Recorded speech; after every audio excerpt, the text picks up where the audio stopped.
Gold trusted gold buyers. మీరు తాకట్టు పెట్టిన బంగారాన్ని విడిపించి ఈ రోజు ఉన్న మార్కెట్ ధరకు కొనబడను.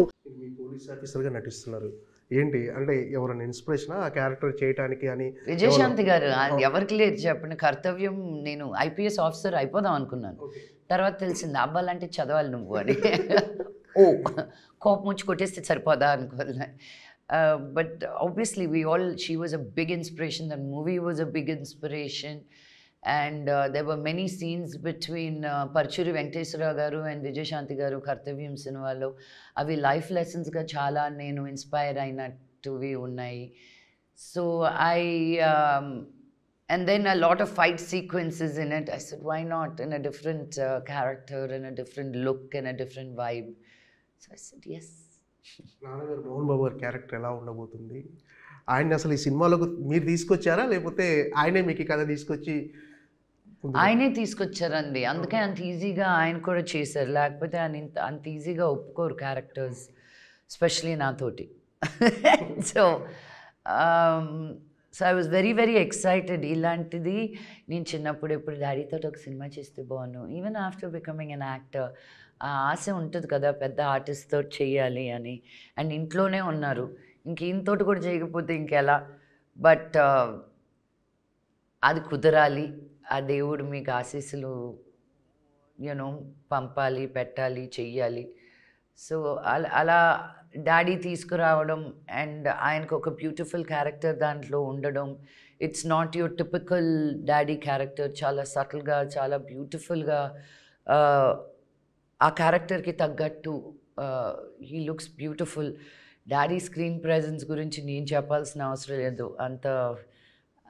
అంత పెద్దదాన్ని కూడా కాదు నేను. బట్ ఐఎమ్ గ్రేట్ఫుల్ అంతే చెప్పగలుగుతాను. ఇన్ని రోజులు ఎందుకు రాలేదు నాన్నగారితో కలిసి నటించే అవకాశం? అంటే మధ్యలో ఛాన్స్ ఇవ్వలేదా నాన్నగారు?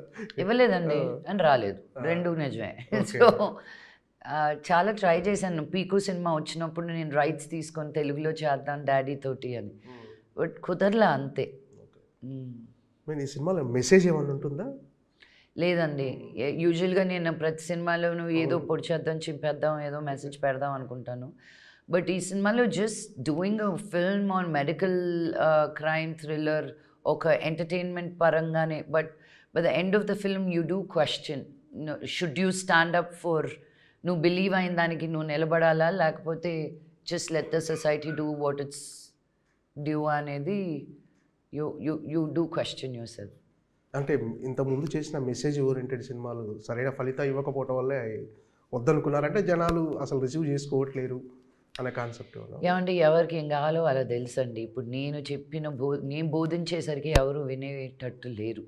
ఎవరు బోధన వాళ్ళకు ఉంది. Especially today with your internet and your Instagrams and YouTube shorts, మీకు న్యూసే ఇన్ షార్ట్స్ అని వచ్చేస్తుంది, వరల్డ్ న్యూసే. So I think people have a వాళ్ళకే చాలా జరుగుతుంది వాళ్ళ లైఫ్స్లో. మనం బోధించాల్సిన అవసరం లేదు, వాళ్ళని ఎంటర్టైన్ చేస్తే చాలు అన్న దీనికి వచ్చున్నాను నేను. అంటే లక్ష్మీప్రసన్న గారు ఎలాంటి క్యారెక్టర్ అయినా చేయగలరు అవలీలగా. అంటే ఆ క్యారెక్టర్లో ఫిట్ అయిపోతారు మీరు. కానీ ఎందుకు రైటర్స్ మీకు తగ్గ క్యారెక్టర్స్ రాయట్లేరని అనిపిస్తుంది అప్పుడప్పుడు? 100% అనిపిస్తుంది. నేను చాలా ఫీల్ అవుతాను. ఎందుకు సుకుమార్ గారు నాకు కథ రాయట్లేదు, ఎందుకు త్రివిక్రమ్ రాయట్లేదు. నేను అనుకునేది 100 అనుకుంటాను, బట్ వాళ్ళకు కూడా అనిపించాలి కదా. బట్ నో కంప్లైంట్స్ అండి. నేను కంప్లైంట్ చేస్తూ వెళ్తే I will be a very negative, hating, angry person. అలా కూడా ఒక ఫేజ్లో ఉన్నాను నేను. అండ్ ఆ ఫేజ్లో ఉన్నప్పుడు నన్ను నేను ఎంజాయ్ చేయలేదు. సో నాకు షాంపెయిన్ అండ్ క్యావియారే ఉండాలనుకుంటే తప్పు. ఎప్పుడు నాకు లెమన్స్ ఇచ్చినప్పుడు లెమనేడ్ చేసుకోవడం కూడా తెలియాలి. So I mean that lemonade stage, that's okay. అంటే మీ మీద వచ్చే ట్రోల్స్ని ఎలా రిసీవ్ చేసుకుంటారండి మీరు? అంటే మామూలుగా అసలు చాలా ఈజీగా తీసేసుకుంటారా లేకపోతే ఇగ్నోర్ చేసేస్తుంటారా? ఏమండి, నన్ను ఎంత పొగుడతారో అంత ట్రోల్స్ ఉంటాయి. సో నేను పొగడుతూనే చూడాలా, ట్రోల్స్ని చూడాలా? I like to concentrate on the positive. ఒక ఏనుగు వెళ్ళేటప్పుడు కుక్కలు చేరి అరుస్తాయంట. వెనక్కి తిరిగి ఎంత దూరం అని ముందుకు నడుస్తాం, అరిచే వాళ్ళు అరుస్తారు. మన ధ్యేయం మనం అనుకొని మనం ముందుకు వెళ్తూనే ఉండాలి. మన వెనక నుంచి అరుస్తారు కానీ వెనక నుంచి అరిచినప్పుడు మనం ఒక అడుగు ముందు ఉన్నట్టే కదా. I'm happy right there.